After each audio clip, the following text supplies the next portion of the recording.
Boris Johnson has dropped his demand for annual negotiations over future access to Britain's coastal waters, Michel Barnier this morning told MEPs.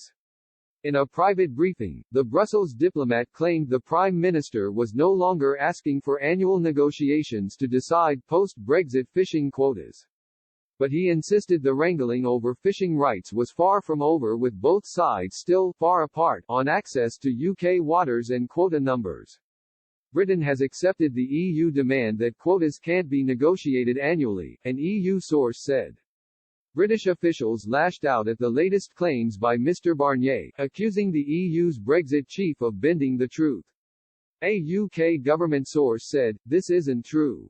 The UK's position remains that the EU need to recognise that the UK will be an independent coastal state at the end of the year with sovereign control over access to UK waters."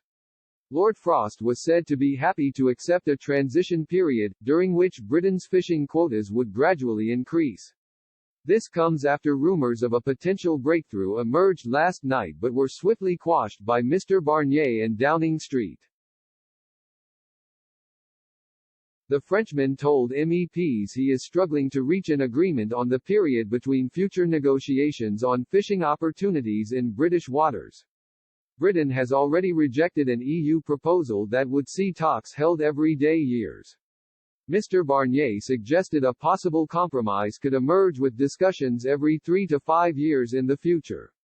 However, he warned the wrangling was still very much stuck because of a British wish to block EU access in its exclusive 6 to 12 miles from its coast. And both sides also are still yet to reach an agreement on future quotas. In a separate briefing with EU 27 ambassadors, Mr Barnier said fishing talks were thrown into disarray by a fresh proposal by the UK that would outlaw so-called flagships. Downing Street wants boats fishing in its waters to be majority owned by British firms. The wrangling over future access to Britain's coastal waters is no longer considered the most difficult challenge in the Brexit trade talks. Mr Barnier explained to EU 27 envoys that the main obstacle to a deal was the so-called level playing field.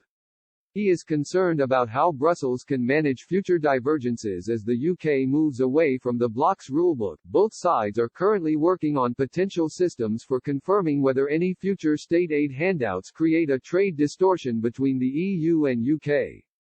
And the EU is still insisting on a mechanism that would allow the EU to slap Britain with trade tariffs if the government doesn't keep in line with the bloc's environmental and social standards, as well as workers' rights.